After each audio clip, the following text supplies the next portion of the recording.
नमस्कार। आज मैं फिर आपके सामने अपराध की एक और घटना लेकर आया हूं।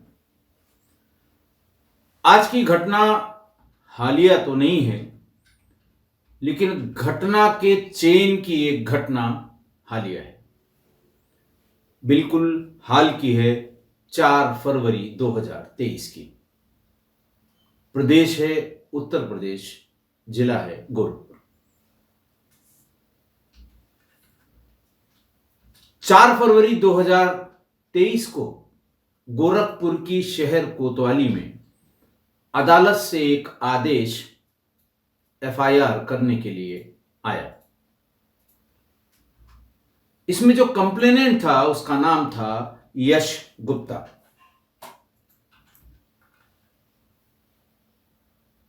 और जिसके खिलाफ था वो यश की सगी बहन लकी उर्फ आलिया।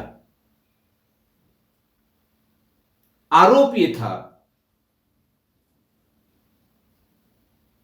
कि जब मेरी बहन और बहनोई मेरी मां के कत्ल के इल्जाम में जेल में थे, तब किसी बहाने से पेरोल पर बाहर आकर मेरी बहन लकी ने मां के अकाउंट से 2 अपने रिश्तेदारों की मदद से 25 लाख रुपए निकाल लिए। मामला दर्ज हुआ। इंस्पेक्टर कोतवाली ने दोनों पक्षों को बुलाया। लड़की लकी के पक्ष से वकील लोग आए और कंप्लेनेंट यानी यश गुप्ता ने अपनी पूरी बात बताई। जब वो बात शुरू हुई, इतिहास और कहानी शुरू हुई, तो लोगों ने दांतों तले उंगलियां दबा ली। बात यूं शुरू हुई कि दुर्गेश कुमार गुप्ता, ये घोष कंपनी मियां बाजार के निवासी थे।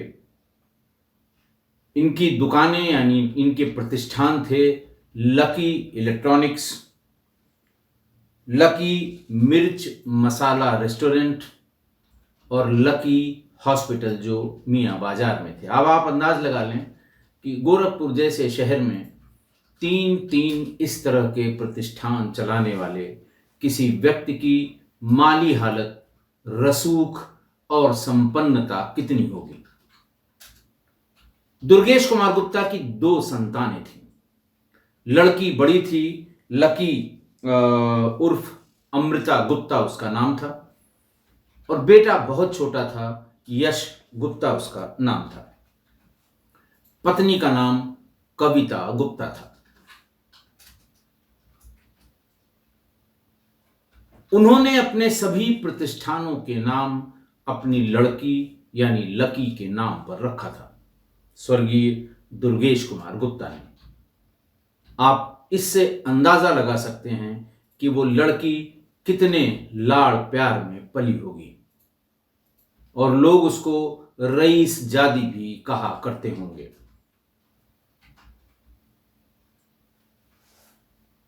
घूमने फिरने का भी शौक होगा, मार्केटिंग जबरदस्त करती होगी, क्योंकि पिता का दुलार था, पिता का प्यार था, पिता का वरद हस्त था। होना भी चाहिए लड़कियों के प्रति थोड़ा सा। माँ बाप में कम से कम बाप अपनी लड़कियों के प्रति थोड़ा ज़्यादा उसका अटैचमेंट होता है, किसी भी बाप का। तो अगर दुर्गेश गुप्ता का अपनी बेटी के प्रति मोह था या अटैचमेंट था, तो कोई नई बात नहीं थी। इसी लाड़ प्यार, दुलार, शाह खर्ची, ऐशो आराम, इसने अमृता गुप्ता और लकी गुप्ता को इतना खराब कर दिया, और उसको इश्क का बुखार अपनी उस उम्र में जिसमें सामान्य रूप से लोग बहक जाते हैं, इश्क का बुखार चढ़ गया। मोहल्ले के ही एक ड्राइवर खुशनूर उर्फ शेरू से उसका अफेयर हो गया। बस यूं समझिए कि एक हंसते खेलते भरे पूरे संपन्न परिवार पर यहीं से नजर लगनी शुरू हो गई। 2006 में अमृता गुप्ता उर्फ लकी ने घर से भागकर खुशनूर उर्फ शेरू से शादी कर ली और धर्म परिवर्तन कर लिया। नाम हो गया आलिया। शेरू के घर में रहने लगी। अब आप सोच सकते हैं कि बैकग्राउंड का कितना असर है। मैं ये क्वेश्चन तो नहीं कर सकता कि क्यों शादी की। शादी बालिग थी, जहां उसकी मर्जी थी वो शादी कर सकती थी। किन परिस्थितियों में शादी हुई ये तो लकी गुप्ता ही बता सकती है। ऐसा क्या हो गया कि उसे कितनी वो अंधी हो गई कि उसे उस जिसका जो स्टेटस था, सामाजिक स्तर कह लें, पैसे रुपए का स्तर कर लें, उससे बहुत नीचा था। लेकिन ये क्वेश्चनेबल नहीं है क्योंकि ऐसा बहुत बार हुआ है। प्यार तो प्यार है। बहरहाल थोड़ी ही दिन में उसकी ये समझ में आ गया कि मेरे जो शौक हैं वो यहां से पूरे नहीं होंगे। ये भी समझ में आ गया कि जितना मैं शाह खर्ची से मैं अपना जीवन शादी के पहले व्यतीत करती थी, वैसा करना यहां संभव नहीं है। इस बीच देखिए उस परिवार पे जो नजर लगनी शुरू हुई वो ये हुई कि दुर्गेश गुप्ता, जिनका जो रसूखदार आदमी थे, जिनको लोग जानते थे, जिनके 3 बड़े बड़े प्रतिष्ठान वहीं आसपास चल रहे थे, नेचुरली संपन्न आदमी रहे होंगे, गाड़ी घोड़ा घर में रही होगी, उनका घर से निकलना बंद हो गया। शर्म की वजह से, सामाजिक सम्मान की वजह से और साथ के जो बिजनेस करने वाले हैं उनके तानों की वजह से। रोज रोज के तानों से दुर्गेश परेशान हो गए, घर में ही रहने लगे। पत्नी और नौकर उनके बिजनेस को देखने लगे। 2006 में उनकी बेटी मोहल्ले के ही एक ड्राइवर के साथ भाग गई थी। भाग गई शब्द इस्तेमाल करना ठीक नहीं है, शादी कर ली थी उसने और चली गई थी। और 2007 में इसी अवसाद में, इसी डिप्रेशन में, इसी अपनी बेइज्जती वो महसूस जो कर रहे थे, हालांकि ऐसा उनको नहीं करना चाहिए था, लेकिन वो महसूस कर रहे थे, उन्होंने अपनी लाइसेंसी रिवॉल्वर से अपने सिर में गोली मार ली। मारते समय एंगल कुछ आगे पीछे हुआ होगा। अस्पताल पहुंच गए, तुरंत नहीं मरे। 2 साल तक अस्पताल में उनका इलाज हुआ और फाइनली 2010 में उनकी मृत्यु हो गई।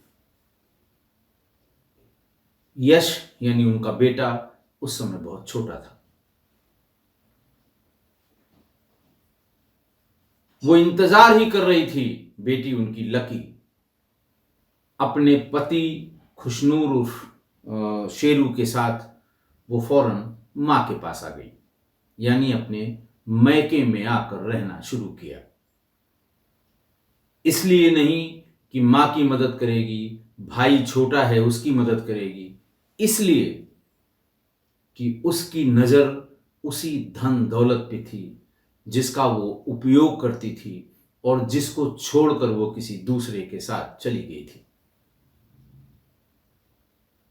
वहां आ गई और आते ही उसने वही तांडव शुरू किया जिसके लिए वो आई थी। वो अपनी मां कविता गुप्ता पर इस बात का दबाव देने लगी कि भाई अभी बहुत छोटा है, उसे समझ नहीं है, तुम्हारा कोई ठिकाना नहीं है,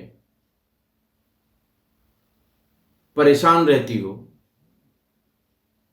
ये सारी प्रॉपर्टी मेरे नाम कर दो।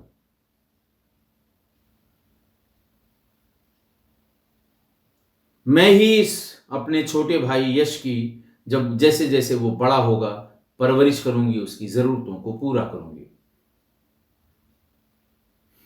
मां ने उसकी बात मानने से इनकार कर दिया। उसके बाद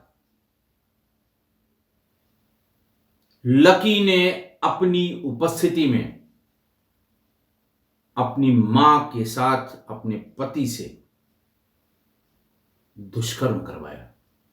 ये बात मैं लिखा पढ़ी की बता रहा हूं। जैसी शिकायत कविता गुप्ता ने थाने पर की थी, और एक एक बार नहीं, कई कई बार कराया।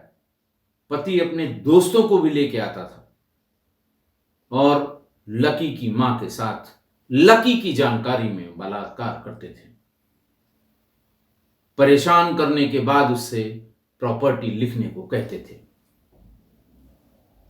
मां कलेजे पे पत्थर रख कर सिर्फ इसलिए सहन कर रही थी कि उसका बेटा छोटा था, बालिग नहीं हुआ था, उसे सहारे की जरूरत थी। लेकिन अपनी बेटी की इन हरकतों से वो जान गई थी कि ये किसी भी दिन मेरे साथ भी कोई धोखा कर देगी। लिहाजा एक दिन किसी अपने रिश्तेदार के साथ जाकर 1 दिसंबर 2014 को उसने अपनी सारी दौलत, चल अचल संपत्ति, बैंक अकाउंट सब अपने बेटे यश के नाम वसीयत कर दी।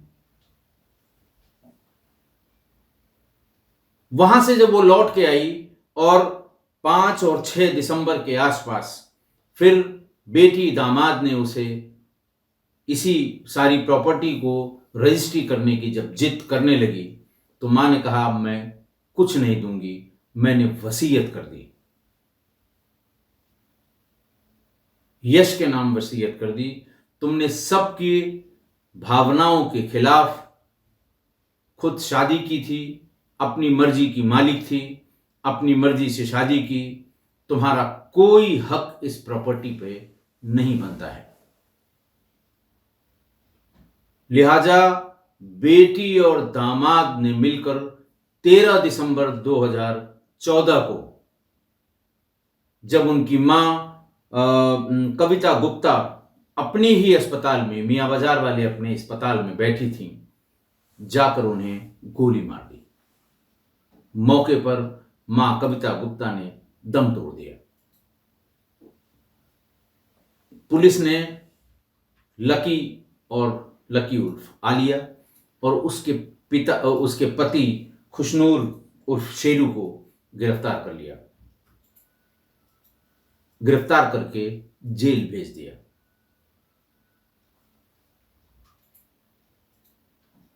गर्भवती होने के कारण उसे कुछ दिन बाद जेल के नियमों के अनुसार पेरोल पर कुछ दिनों के लिए रिहा किया। पेरोल पर आने पर, यानी पेरोल से जब वो जेल से बाहर घर पर आ गई, तो उस समय उसने अपने 2 रिश्तेदारों के साथ मिलकर संदीप गुप्ता पुत्र गंगा प्रसाद गुप्ता और रामेश्वर गुप्ता पुत्र स्वर्गीय रघुनाथ प्रसाद गुप्ता, इन दोनों लोगों को गवाह बनाकर फर्जी दस्तावेज तैयार किए और भारतीय स्टेट बैंक के माया बाजार ब्रांच से कविता गुप्ता के नाम जमा लगभग 25 लाख रुपए, 24,87,000 रुपए बैंक से निकाल लिए। भाई छोटा था, उसे कोई जानकारी नहीं थी। ये वहीं रही थी अपनी मां के यहां। बहरहाल स्पीडी ट्रायल हुआ और 2019-20 में पति पत्नी दोनों को आजीवन कारावास की सजा अदालत ने सुना दी। उसके बाद ये अपील में हाई कोर्ट गए। हाई कोर्ट में खुशनूर उर्फ नूरा अभी भी जेल में है, लेकिन लकी खुशनूर उर्फ शेरू जेल में है, लेकिन लकी की जमानत हो गई। जब ये जमानत पर बाहर आई तब तक यश वयस्क हो गया, 18 साल का हो गया। उसके जो और रिश्तेदार थे, मामा वगैरह, इन लोगों ने जब चूंकि बालिग हो गया तब वो अपनी बात खुद अदालत में या बाकी सब जगह प्रॉपर्टी के संबंध में जानकारी करने लगा, तो ये पता लगा कि इन लोगों ने फर्जी सिग्नेचर बनाकर, कूट रचित दस्तावेज बनाकर 25 लाख रुपए यश की मां के खाते से उस समय निकाल लिए जब वो पेरोल पर थी। फौरन वकील का सहारा लिया गया। 156(3) सीआरपीसी में एक एप्लीकेशन कोर्ट में दी गई कि साहब इस तरह से फ्रॉडुलेंटली हमारा पैसा निकाल लिया गया ऐसे समय में जब वो पेरोल पर थे, लिहाजा हमारा मुकदमा कायम किया जाए।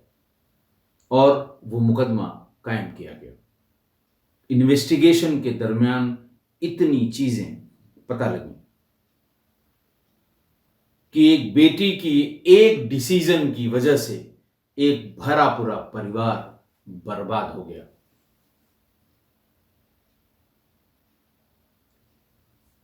पिता ने आत्महत्या कर ली, दुर्गेश गुप्ता ने। मां कविता गुप्ता को बेटी दामाद ने गोली मार दी। भाई का हक लेने के लिए जितना भी पैसा मां के खाते में था वो निकाल लिया और अल्पवयस्क भाई की देखभाल के नाम पर उस घर पर भी कब्जा कर रखा है। स्थानीय पुलिस ने यश के लिए अलग से सुरक्षा की व्यवस्था की है, क्योंकि सबका यही मानना था कि अब इसकी निगाह यश पर होगी, क्योंकि इसे हर हाल में पैसा और प्रॉपर्टी हथियानी है और पैसा और प्रॉपर्टी के बिना ये जैसे कह रहे हैं तड़प रही है और उसके आगे किसी रिश्ते या किसी संबंध के कोई मायने नहीं है इस लड़की के लिए। बहरहाल ईश्वर से यही प्रार्थना करता हूं कि यश सही सलामत रहे। अपने बचपन में यानी जब वो जानने लायक नहीं था, बाप का साया उड़ गया, माँ का साया उड़ गया, बहन इस तरह निकल गई, माँ की हत्या कर दी और शायद अब जेल में ही उसको ज़्यादा समय बिताना पड़े। हमें नहीं लगता कि हाई कोर्ट से कोई रिलीफ इनको मिलेगी। ये सेशंस कोर्ट का जो डिसीजन है ये अपहोल्ड होगा।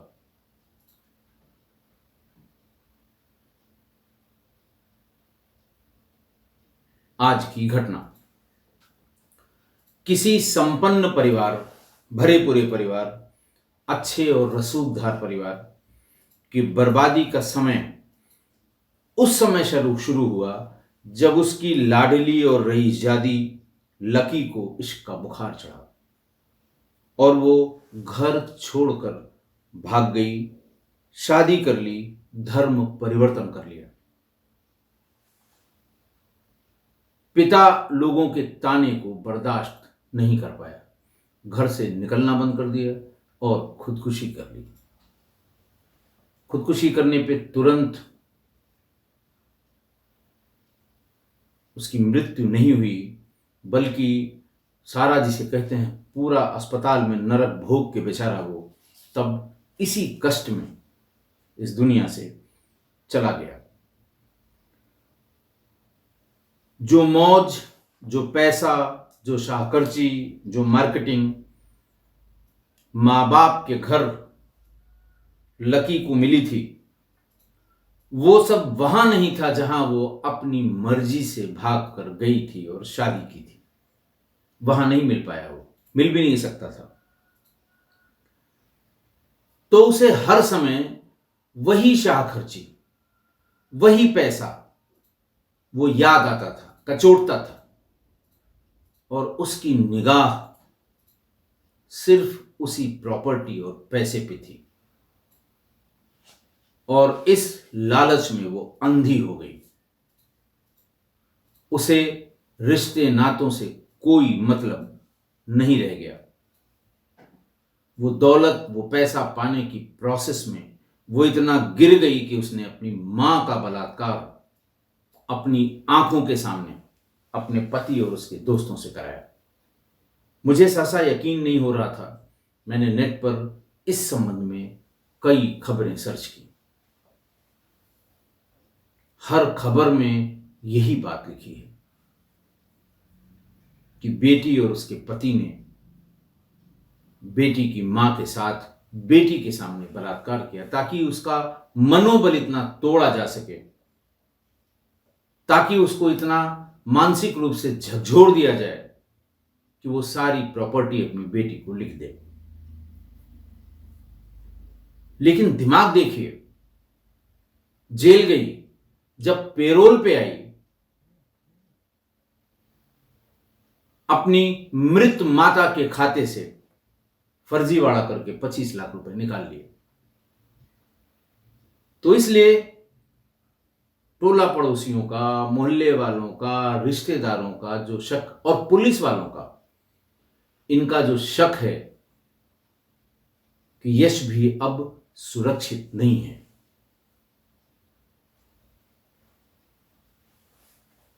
ये इससे साबित होता है कि पैसे के लिए, पैसे की लालच में वो लड़की इतना गिर गई